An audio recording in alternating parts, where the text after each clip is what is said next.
Olá, professor Moraes, na quinta questão que fala o seguinte: o captador de guitarra elétrica, dispositivo destinado a captar o som quando as cordas vibram, consiste em um fio longo de cobre enrolado em uma bobina com várias voltas, espiras, juntamente com um ímã no meio da bobina. Então você tem uma bobina,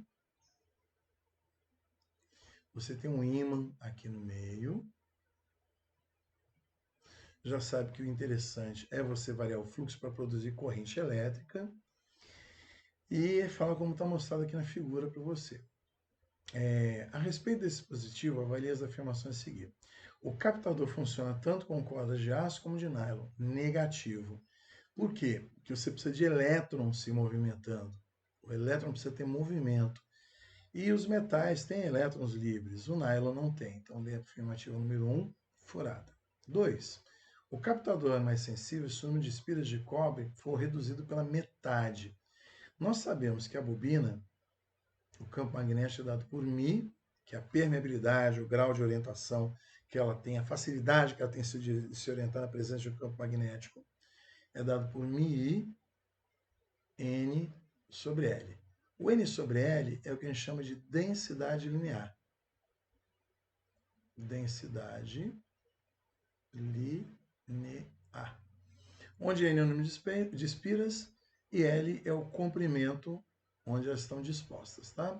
Então são várias espiras juntinhas, grudadinhas, que a gente dá esse nome aí para você de bobina, né?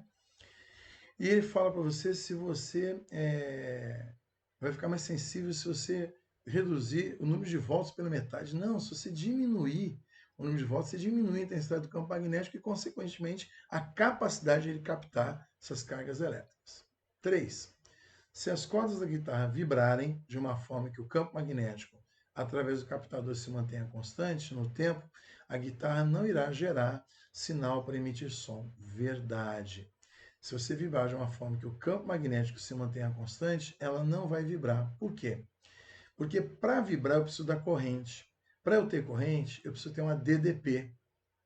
Eu preciso ter uma força eletromotriz induzida. E a força eletromotriz induzida é dada por uma variação de fluxo em função do tempo. E para você variar o fluxo, ou você varia o campo, ou você varia a área em função do tempo. Se você manter constante o campo magnético, você não tem variação de fluxo. Pode até ter fluxo, mas não vai ter variação. E aí você não tem força eletromagnética, ou melhor, não tem a força induzida, né, eletromotriz induzida, não tem DDP, não tem corrente e o seu captador não funciona.